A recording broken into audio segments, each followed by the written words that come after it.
Alors, si on se tourne vers un mec comme ça et qu'on fait la faute professionnelle de ne pas avoir anticipé tout ce qu'il peut se passer, à savoir qu'il voudra avoir un mot sur le recrutement, il voudra construire son équipe, imposer son style, sa façon de voir. Si jamais l'année prochaine on entend qu'il y a des conflits avec les joueurs, hein, c'est qu'on est au-delà de la nullité dans les dirigeants. Et je pense, et c'est pour ça que je dis qu'il va y arriver, c'est qu'on ne peut pas atteindre une telle nullité.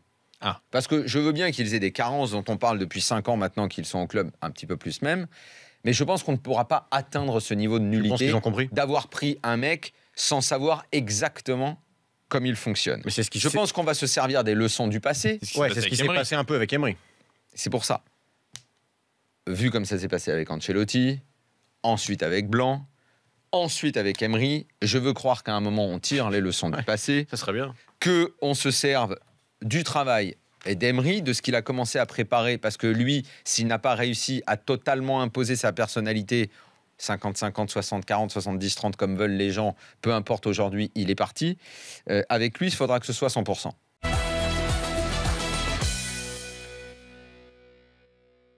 Un but pour Thauvin seulement dans les matchs face au PSG, Monaco et Lyon. Aucun pour Payet. Une passe D pour Thauvin, 2 pour Payet. Ouais, voilà. Alors, il y a les chiffres qui, effectivement, parfois peuvent être parlants. Il y a aussi le contenu des matchs, voilà. Et c'est aussi là-dessus qu'on s'appuie. Et quand tu parles de ces matchs-là, effectivement, les deux joueurs n'ont pas été au niveau.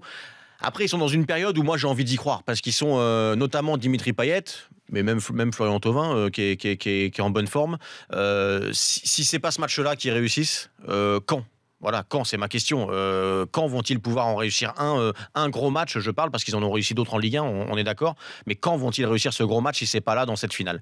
Et sans ça, pour moi, l'OM n'a aucune chance. Parce que c'est les deux joueurs qui ont le plus de talent côté OM. Voilà, c'est très court comme avis, mais c'est en même temps, il n'y a pas grand-chose à dire, si ce n'est que la victoire de l'OM passera par là. Voilà. L'OM peut faire un bon match sans eux, c'est-à-dire résister, et l'OM ne pourra pas l'emporter sans eux au-dessus du lot côté olympien.